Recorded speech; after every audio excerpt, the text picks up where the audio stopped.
Welcome to this month's Tech Talk Tuesday. We'll be covering cybersecurity engineering, cloud computing components, as well as just general cybersecurity. Me and Shana will be hosting it. I will be doing the first part, and Shana, I know you're going to introduce yourself later on in the presentation. So I'm Alex Ilarionov. I work as a senior cloud engineer for a company called 3Cloud. I also teach for LinkedIn Learning. So I teach courses about Azure, which is Microsoft's cloud computing service, as well as utilizing infrastructure as code for deploying cloud computing infrastructure. Infrastructure as code is just a way to automate it, but it's a little bit more complex, but we'll just go over the higher overview of what cloud computing is. So when you think of cloud computing, what do you guys think it is? What's the first thing that comes to mind?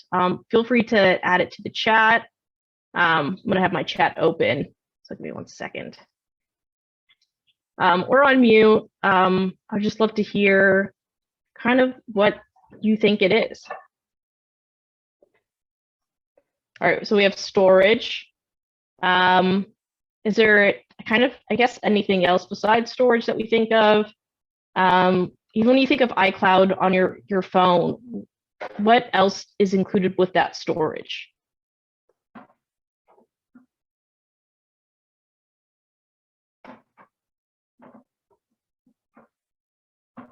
Software, awesome. All right, give it another second. All right. So cloud computing is behind everything we use on a daily basis and will be critical for software, data analytics, anything tech related in the future.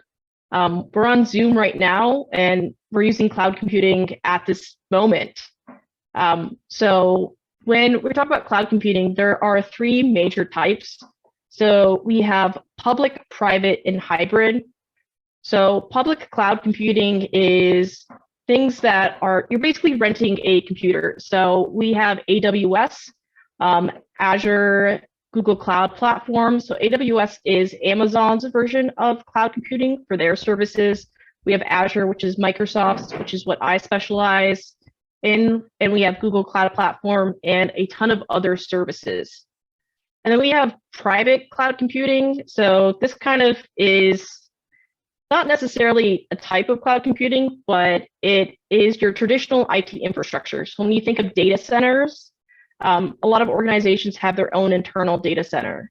So that's what we would consider private cloud computing. And then we have hybrid, which is a mixture of the two. And you'll find out that a lot of organizations typically run on a hybrid cloud computing infrastructure.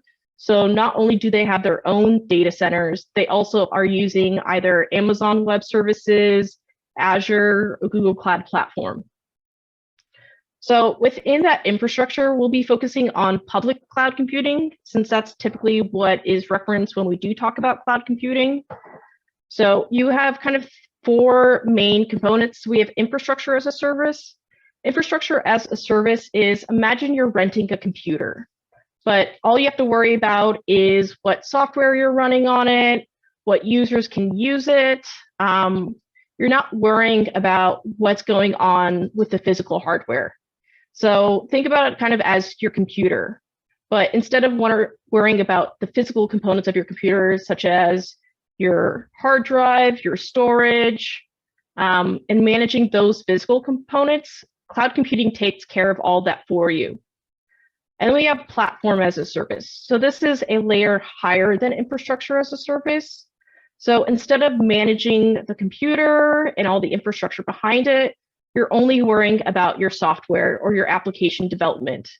So platform as a service is also known as, or serverless computing is also a platform as a service. So you'll typically use that a lot for data analytics.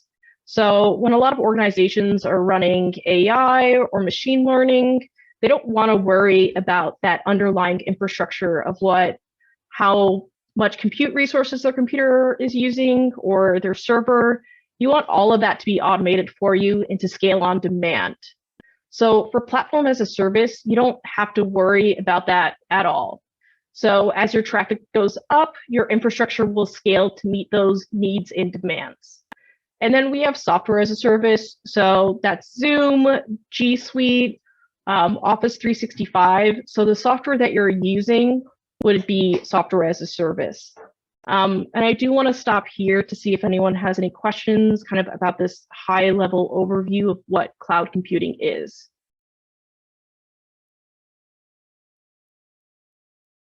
So now that we know a little bit more, what do you think are the benefits of why would an organization, a company, a software engineer, or a cloud engineer like me would want to use cloud computing?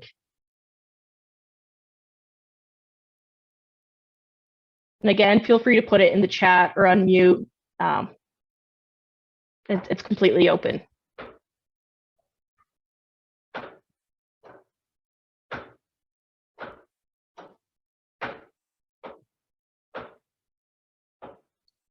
Organizing excessive data, that's perfect. Security, yes. All right. Those are some great examples of why we would want to use cloud computing. So some of the key benefits is we can make cloud native applications. So kind of thinking about even websites. So I don't know if anyone has been paying attention to the issues with Ticketmaster, where if you try to buy a ticket, the site will slow down, it can crash. I don't know if, feel free to raise your hand on Zoom if you've ever been on a website and the website's crashed because of all the traffic that's hitting it.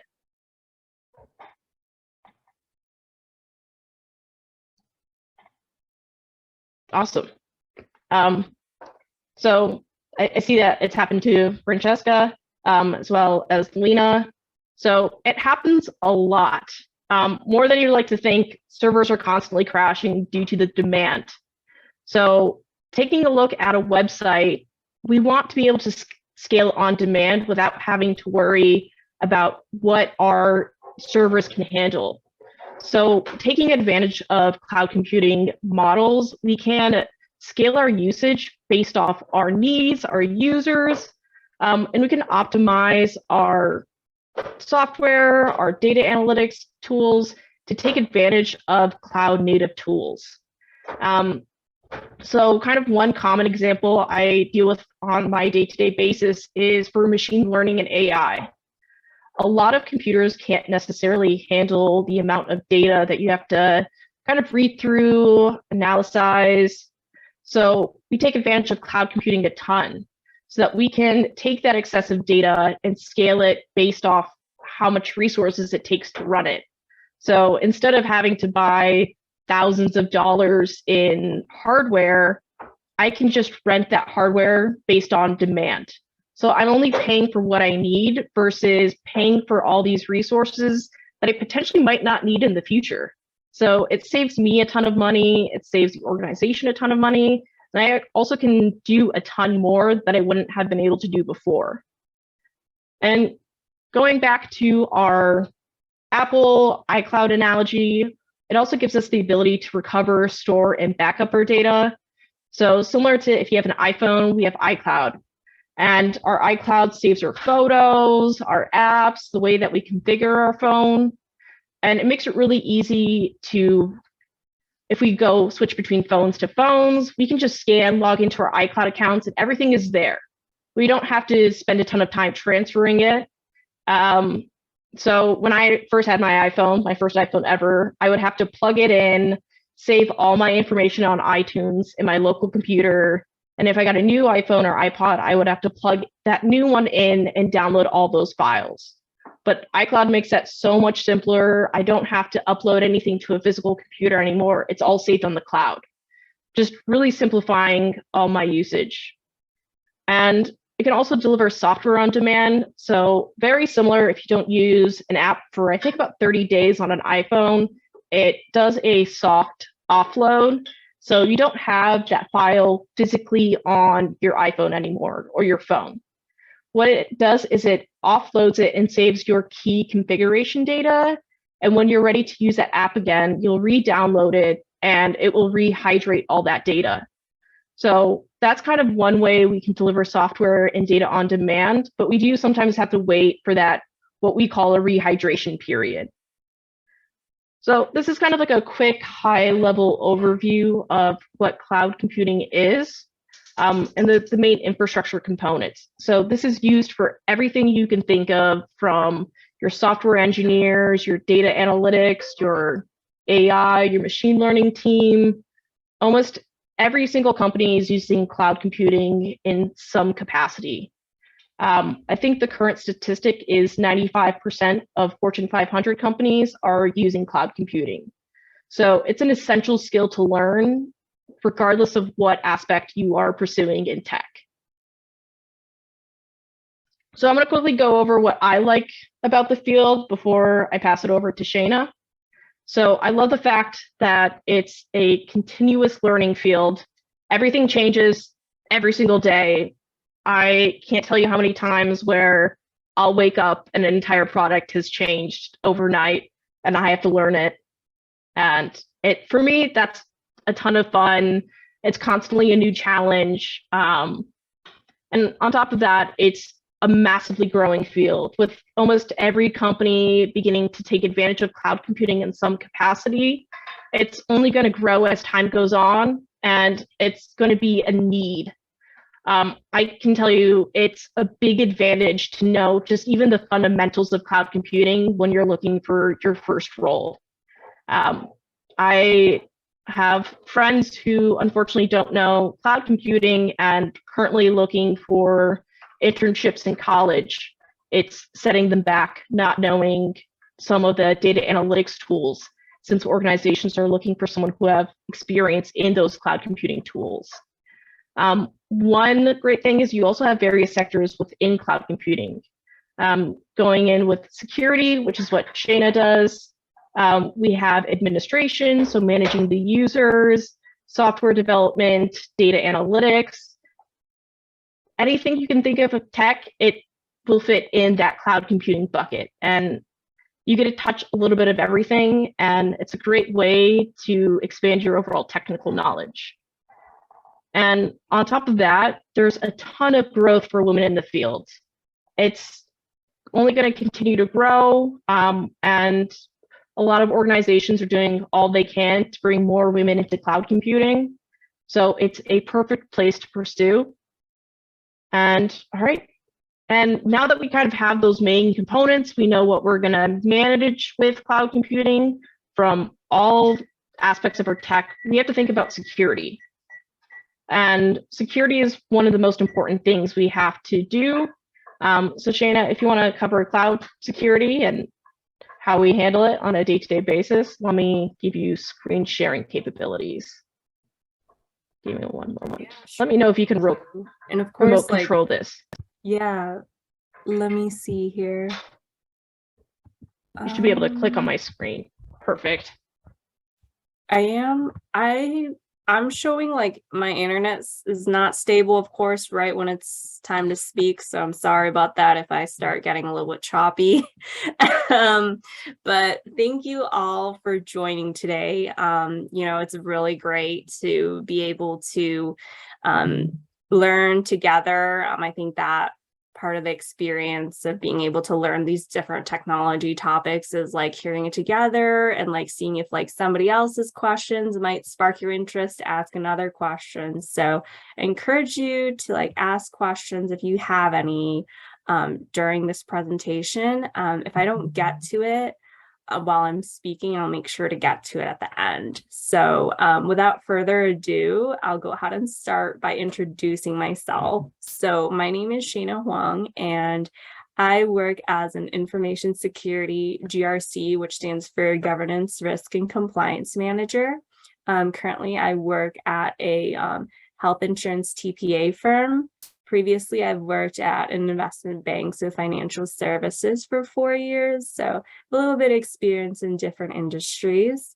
And then I studied statistics at UIC, so local.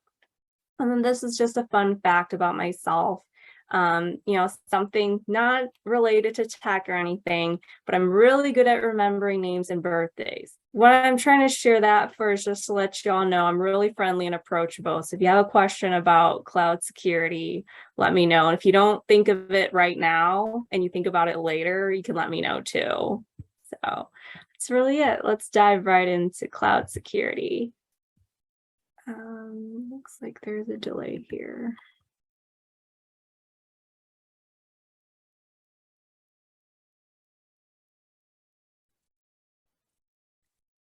Let's see. Okay. Oh my. How do I get this thing to go back to present mode user error here? Oh my goodness.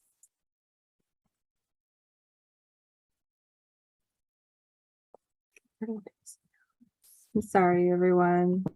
So I figure out. Hey, Alex, would you mind? I don't think I can see where you can present. Yeah. Thank you. Let me do that. There we go. All right, thank you. So as I was saying, let's talk about cloud security. You know, y'all got a little bit of an introduction about what cloud computing is, but how do we secure this cloud environment and what are we actually up against? So why is it so important to care about cloud security? Let's just talk about some basic statistics.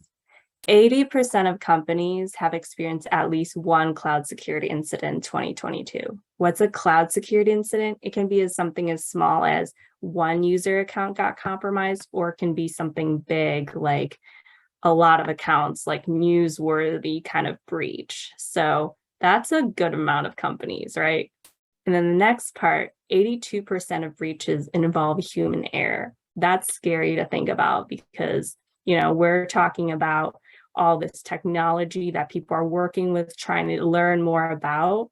And it's not the technology that causes the breach, it's human error, whether it be, we're going to talk about some of the reasons that is, but just a high level, it can be as simple as somebody clicked on something or somebody opened something that they shouldn't have. And then 85% of those challenges in the cloud are security related. That is good and bad news. Bad news, right? It's a challenge, but the good news is this is where a lot of the work is. So if you like challenges, if you want to be someone who, you know, goes into the field that has a lot of demand, there is a lot of demand here. Okay. Let's talk about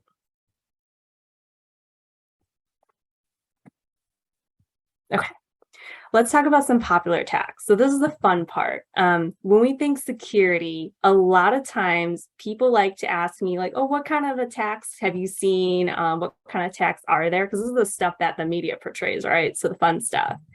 So we're just going to go over some high level popular ones. Malware injection.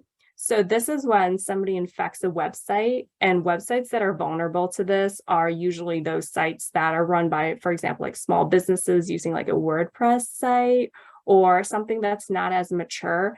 They infect the site and it looks perfectly normal on the outside. So users go visit and it's like, okay, well, I'm going to go like visit and get myself a bagel or something, right? And they click on something on the site thinking they're doing, like, for example, they're purchasing a bagel or whatever, right? And then with that click, they trigger a malicious script on the back end. What does that malicious script do? Well, it can steal data.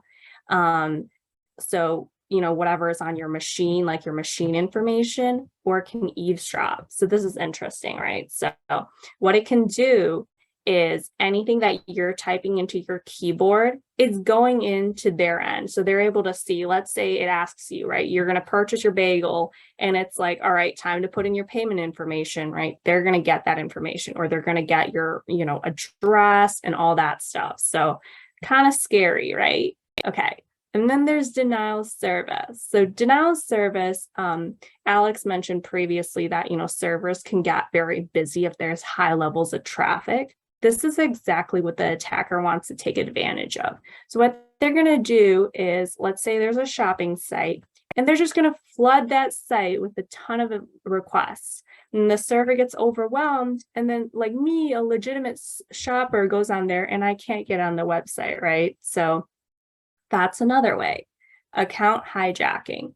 This is when somebody gets a user credential, whether it's, they do a password spray and they guess that password, they log in, and then they get your information. Can be stuff like your social security number, your payment information, birth date, anything like that, right? So those are some of the popular attacks. There are definitely way more methods that attackers can get in, but just to give you all a taste and give you all a little bit of fun paranoia, like I like to say in security. So let's talk a little bit about, let's talk about a real world example about this. So I purposely picked Meta because I think everyone here has heard of Meta. Let me know in the chat if y'all still use Meta, because I was like, I heard that everyone's shifting away to Instagram, but I was hoping I picked one that everyone still uses. So what happened in 2019 was that Meta was breached and 533 million user credentials were leaked. And with those credentials, let's tie it back to what I was talking about before, that account hijacking. They were also able to get with those credentials, phone numbers, locations, email addresses, a lot of personal identifiable information, or PII, right? And then what was the cause about this? Okay, so basically Facebook had a feature that you could use your phone number and find other people that were in your phone contacts. So it's like a contact importer, and there was a vulnerability, so a weakness that an attacker could exploit with this feature. And using that vulnerability, the attackers scraped out user data. So the different types of data I was just mentioning. What is the lesson learned here?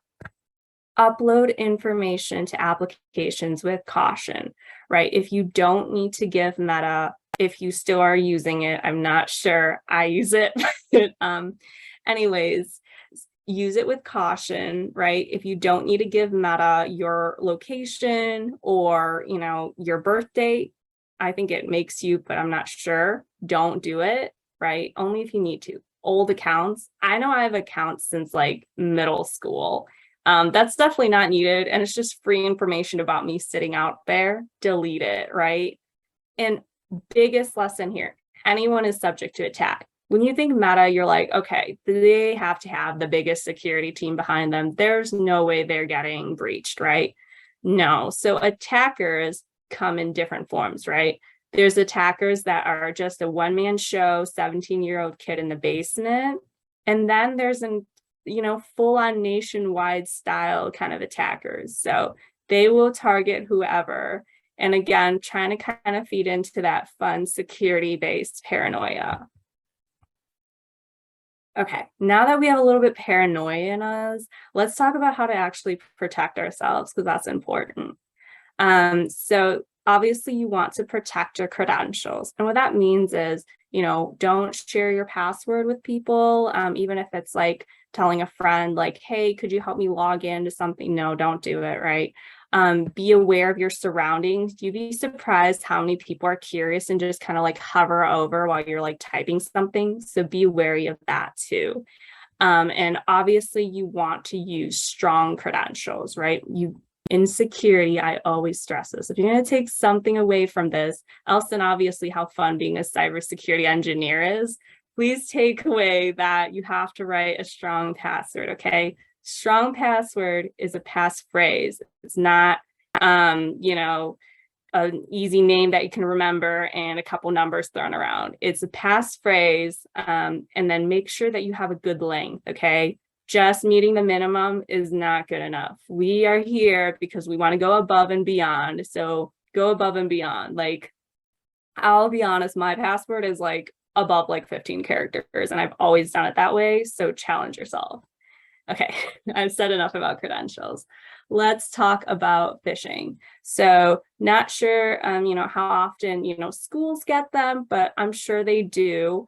Although, they do try to filter it as much as possible. You might see somebody pretending to be someone else, whether that be someone or maybe like a business, something, and they're like, hey, we want you to like click on this link and see if you can help me out with something, or hey, your account is expiring, quick, click on this.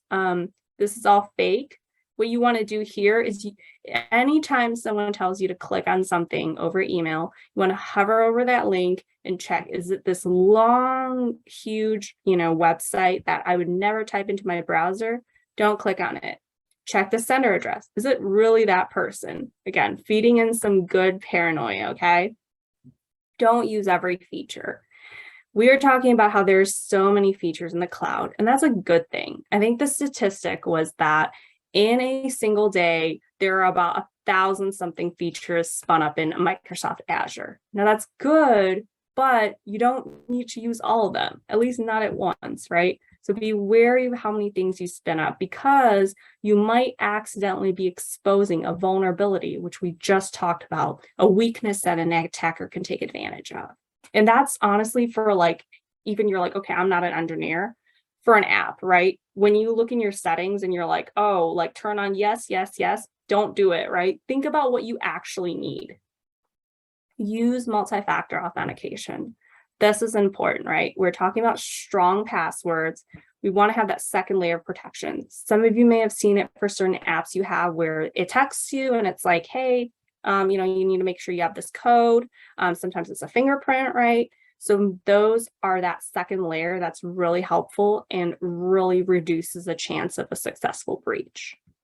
Caution when browsing sites. I know for schools, they're always like, you got to visit all these sites for your homework, to take in a test or whatever. In general, I would just say, make sure you're using HTTPS. What is HTTPS? It is basically, when you see the little lock icon on the top of your browser, you want to make sure that you see that there, because then that means your traffic is being encrypted. We'll talk a little bit more about what encryption is, but basically it means that even if somebody were to take advantage of that traffic and intercept it, it looks like gibberish. They're not going to be able to understand anything. If you typed in your social security number, it will still look like gibberish. All right, and then the last piece is really important. You want to ask questions. In general, developing a good security mindset is good for any career you choose in the technology field, in the STEM field, or whatever.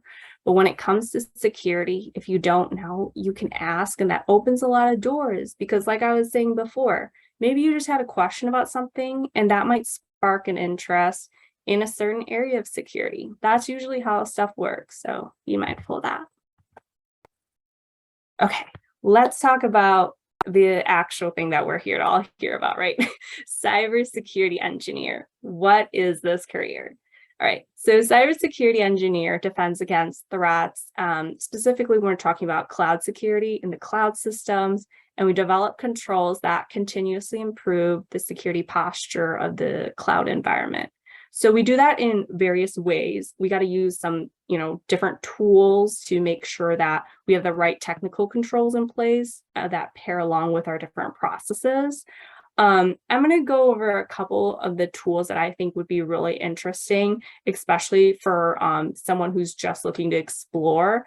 These are ones that you want to check out to be like, oh, this is what the security field is about. This is the cool stuff. This is the stuff that goes along with, like I was saying, the kind of a media portrayal where it's like, you're hacking and stuff. You aren't, but anyways, web vulnerability scanner. What is this? Okay, basically, it's a piece of technology that scans the web and it checks for those vulnerabilities that are on your public facing, assets, whether that be, you have a server, you have a laptop, and it'll tell you like, hey, on this laptop, you have X amount of vulnerabilities and you need to fix it. Otherwise, there is a chance that an attacker can take advantage of it, right? Firewalls. I think everyone has heard about what firewalls are, but there's a lot more to firewalls. It's not just about like, okay, I'm going to block you from being able to access a website or something. It can also be used to load balance. So, we were talking about how a server can get overwhelmed, right? Before you can hit the server, you need to hit the firewall first. And you can do something where it's called load balancing, where you create different instances in the cloud of that firewall, and it will distribute that the traffic to the three, let's say you have 3 firewalls, right? That way it load balances out the traffic. So there's more to firewalls. It's actually a more complicated topic. So if you want to look more into it, I definitely recommend it. Web proxies are specifically for web traffic monitoring. So what it does is you might see on your school website computers, you might not be able to go to certain sites like Instagram.com, right? Because school might block it. And that's how they're doing it. I'm going to tell you, if you're someone who's like really curious about like, hey, how is the companies, different people spending their time, going on like various sites, this is what's going to let you do it. So that's a fun way to consider why you want to be a cybersecurity engineer. I'm half kidding, but it is true. It lets you, for the reason is so that you can like block certain categories of traffic, in particular malicious categories, right? And then encryption technology. So I talked a little bit about what encryption is. It's basically making sure that what you're sending out is not readable in the event that an attacker were to be able to intercept that data. This applies to email technology, file technology, a lot of different forms, right? Access management tools. This is what's going to allow users to be able to come into the network or not. I'm going to say, like, we're all like strong women here. If you want to be like, I'm going to take charge, I'm going to kick people out if they're not meant to be here, attack or kick them out. This is an area, right? Because you manage the access. You are the gate. So this is a fun area. I'm trying to be fun here. So intrusion threat detection sensors. This one is a fun one because usually it's AI based. If you're interested in like learning about like AI technology and how it interacts with security, this is one of them. It detects like if a behavior that a user is performing on their computer is considered normal or not. And as soon as they find something that's like out of the norm, it alerts the security team, and it can also block that user from further accessing. So I talked about some tools. I hope they were interesting.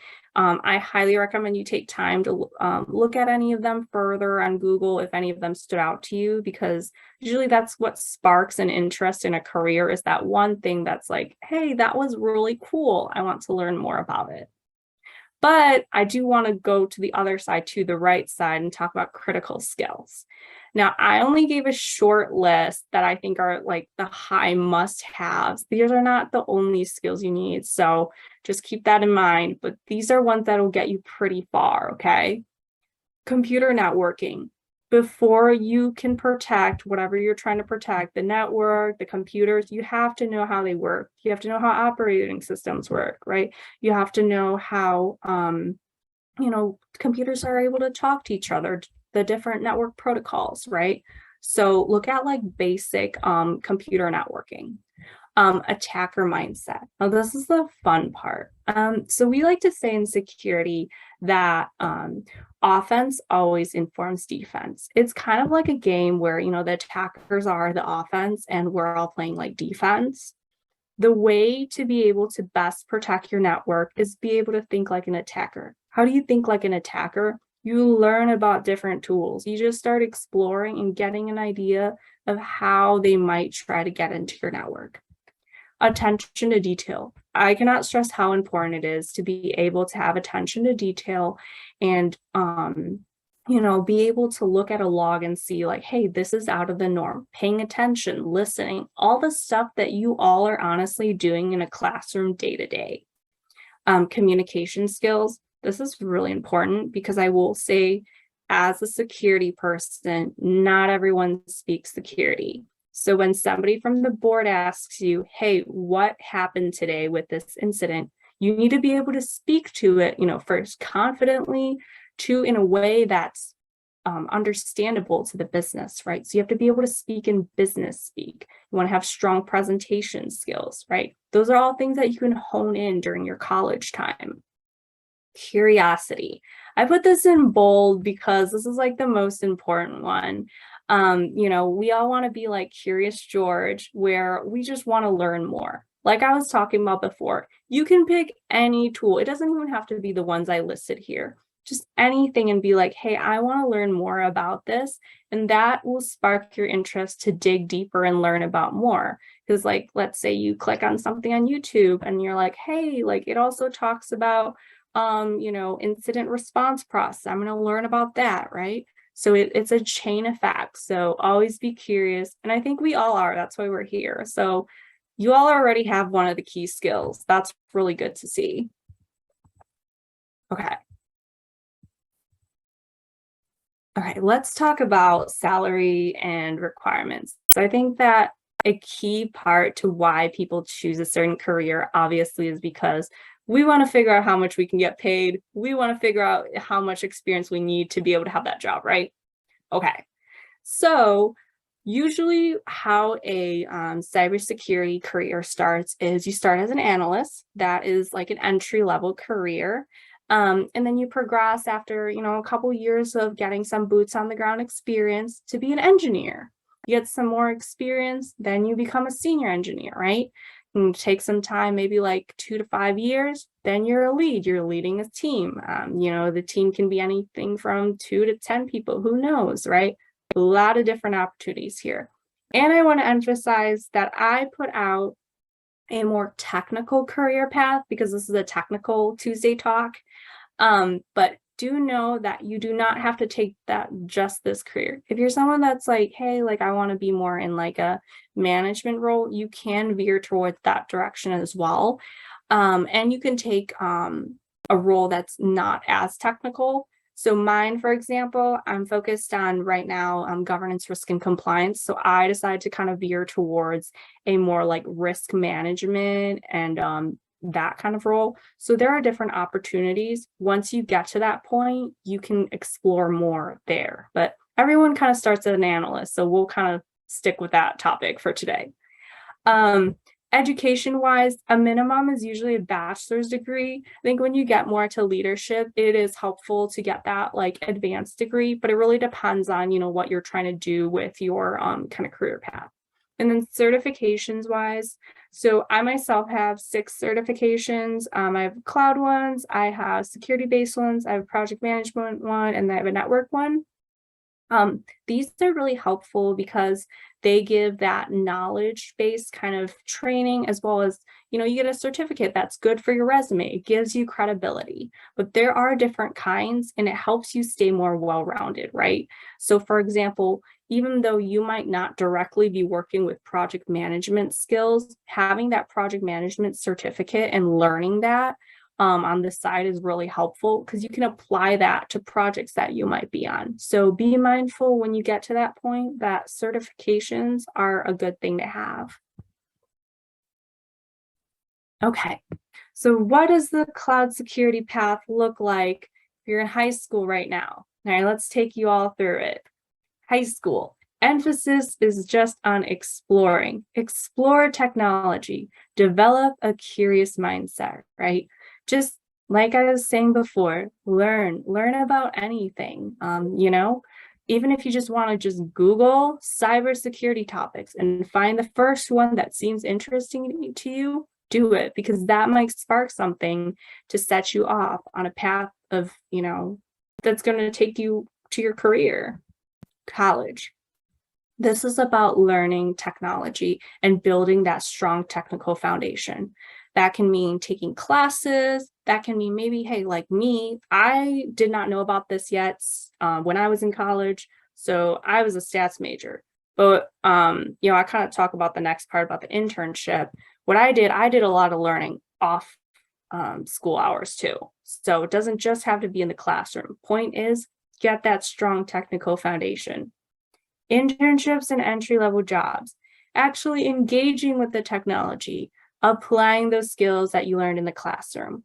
I will tell you all that the reason I have a cybersecurity career today is because my summer of my sophomore year, I took an internship that was basically focused on letting women who are in college explore different technological roles and being able to get familiar with what that is. And it was the first time I heard of a security-based kind of career. And I was like, you know what? This is really interesting. I really like it, and I ended up asking to stay at the company.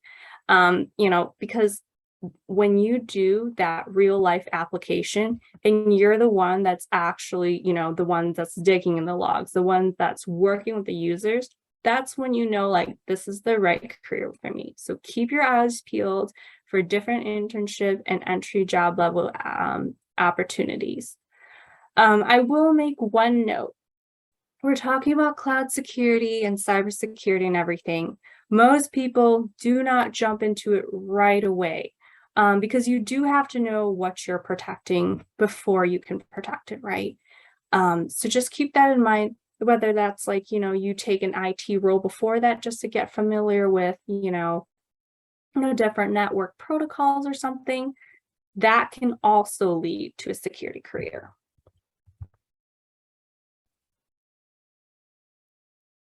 Okay, so let's jump back to, since we're all in high school, let's jump back to the explore piece.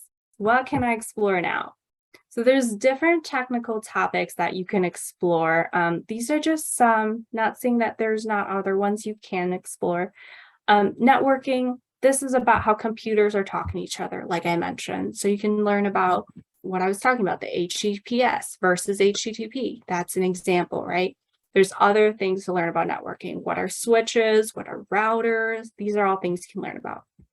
Operating systems, so your Windows, your Mac, your Linux. These are all just getting familiar with what are the features, what are areas that, usually from a security standpoint, we need to pay attention to.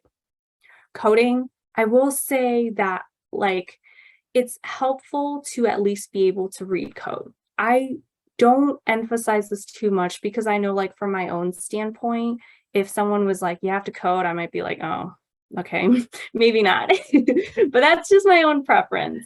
But is it okay if I jump in on the coding portion? Yeah, can I finish this? My thought, Yeah, please? Thank you.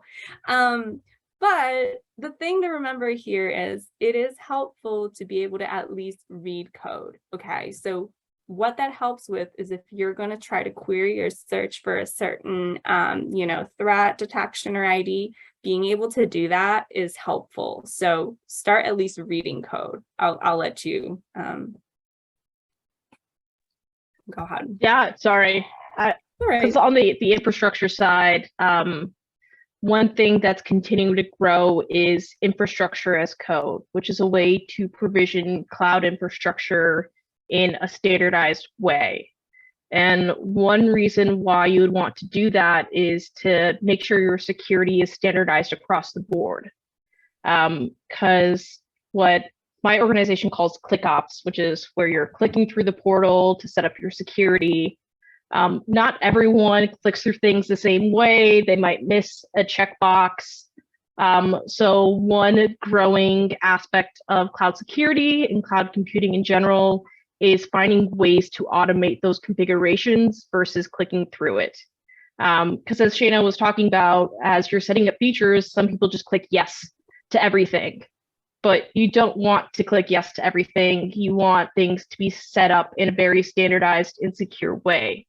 So coding is continuing to grow to replace and mitigate those issues, but you don't need to know how to code, especially for a ton of different aspects of cloud security.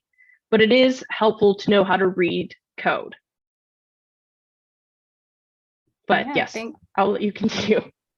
All right. Yeah. Thanks, Alex. Yeah, it's helpful to mention definitely the platforms that don't need coding because everyone likes drag and drop, right? All right. Let's talk about ethical hacking because I got a little hoodie guy in the corner and I got to talk about him or hoodie girl. Okay. Basically, ethical hacking is a hacking that doesn't have any malicious intent, right? So it's more offensive security. This is the fun stuff that people usually like to go for when they're thinking about cybersecurity. So it's more about, being able to try to, so we call it pen testing or penetration testing, right? You're going to try to hack into a network, but they're paying you to do so that you can point out where their weaknesses are. See, that's kind of fun, right? That's what people usually do when it's ethical hacking. So read and learn about that, okay? Because that's a fun topic. Security analytics. This is about being able to analyze that threat. That's the other side of ethical hacking. So usually when people do, get these services, there's the other side, the defense side that, I used to take a similar role where, they see an alert and I'm like, okay, so what is this trying to tell me? What can I do to block this? This is kind of what that is. So learn about those two in conjunction. And those are just some of the topics. There are a lot of other topics that you can learn from a technical standpoint, but just some jumping off points. Okay, so you're like, do you just want me to like Google this? Where do I go from there? Here's some digital resources that you can start out with. So cloud platform learning paths. These are free learning paths that talk about, like the cloud computing environment in general, but they also have security pieces as well. So the three main ones are Azure from Microsoft, Amazon AWS, and then Google GCP. These learning paths, I will say they have videos that go in sequence, so they're nice and in order. You don't have to like try to figure out like, do I click this next and this next? And they range from something like 5 minutes all the way to 60 minutes. Learning platforms.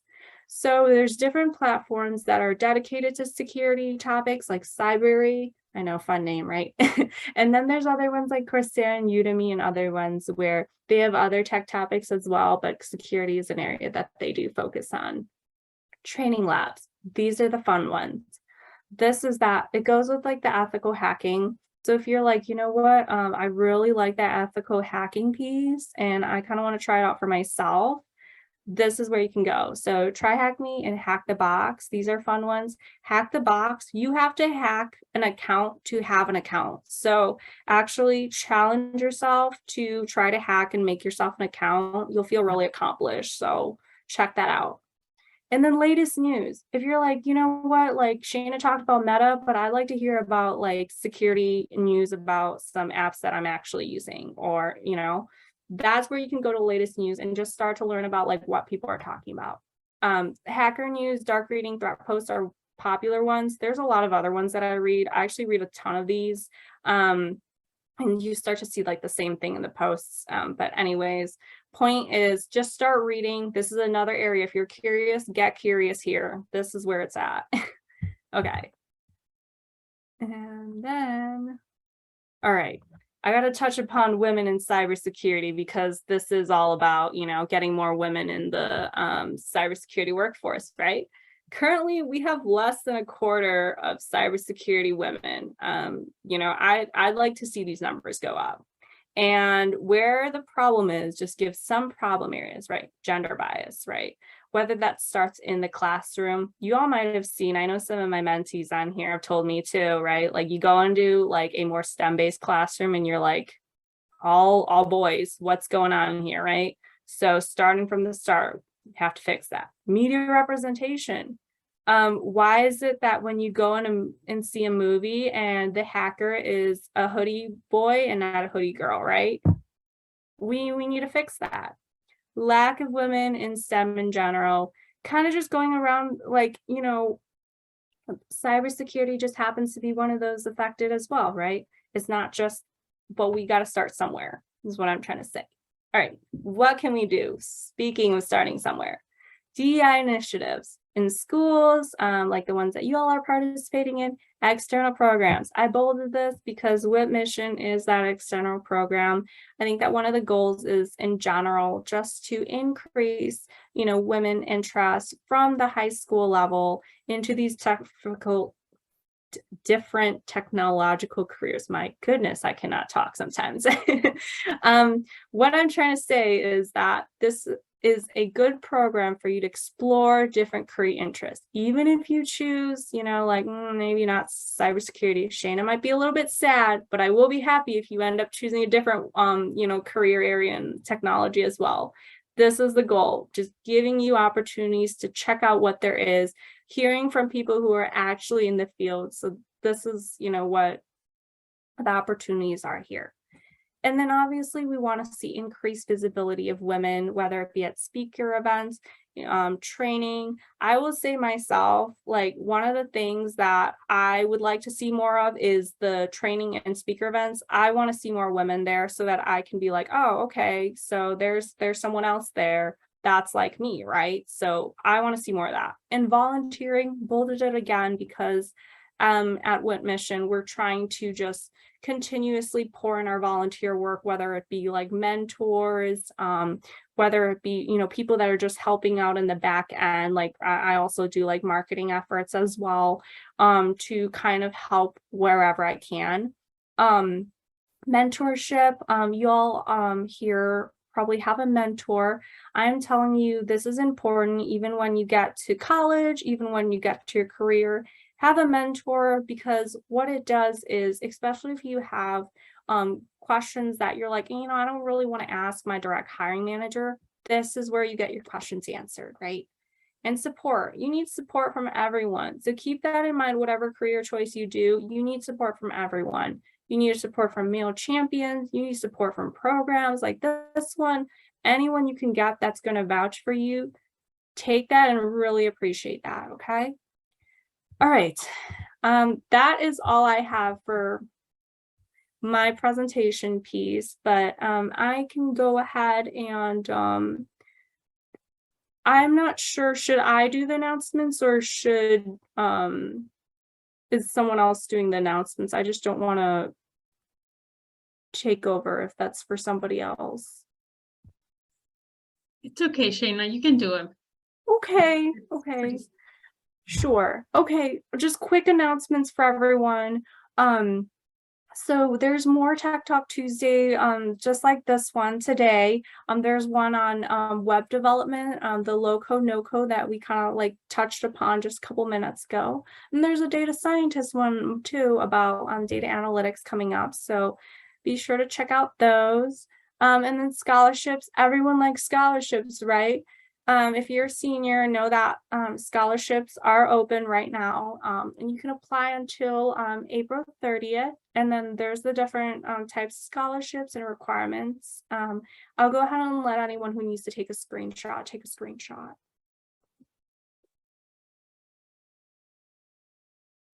Okay. Really, that is all we have today. The last slide is just questions. I'm not sure if anyone has any like questions for me or anything. You can either come off mute, I'd love to talk to you, or you can put in the chat too. I'm good with either.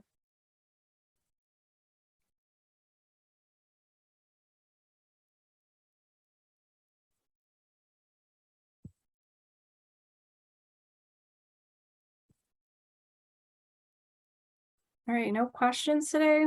Shayna, I have a question. This is Stella. Okay. Just if you can cover, just in general, what are some of the skill sets that some of the girls can think of that, because they could have some of the skill sets, but really don't know if it's a good fit or not. What are some general skill sets that they could look to say, hey, this could be a good fit for me to be in, cloud engineer, security engineer? Gotcha. I think I would stick with more of the transferable skills right now to see if those are. So one of the things I talked about was attention to detail. Being someone in security, one of the things you're looking for is this behavior norm? How can you help users? And then also communication skills. Can you present in a way that's, easy for people to understand? And you don't have to be someone that's super talkative or something, but you want to be someone who can communicate well. And those are both skills that I will say you can hone in on time after time, because I will say that even starting when I was first starting and someone asked me, hey, like, what does this alert mean? And I just went really technical spout and people are like, what? So it takes a little bit of time, but I will say those two things, and having a curious mindset really, because part of the security field, I know we mentioned that about cloud computing as well, is that the field is always changing. There's always new threats. So if you're willing to learn more, read about those threat posts that I was talking about, just going in the lab and doing that kind of training by yourself, you're someone that I think is a really good fit for the field. Awesome, thank you. Yeah. I see there's a question from Brisa. I just want to ask what your day-to-day looks like at the moment. Okay. So currently my role is more focused on risk management and compliance. So it can differ because the team is a little bit smaller, so I have to wear a couple hats. But like today, what I did was I ran a phishing campaign. So basically, I pretended to write a malicious email to the entire firm and I sent it out. And then I watched to see if people clicked on it and put in their information. So that's one thing. I also worked a lot with the different vendor parties, people that supply different services to the company. I work with them to make sure that they don't have overprivileged access. I work with them to make sure that they are delivering on their services and not like overextending whatever features. They're not overextending integrations that might pose a risk to our security. Those are things that I commonly do, and I do write-ups for those. Great questions, by the way. Anybody else have anything? I know we're coming close, but let me know.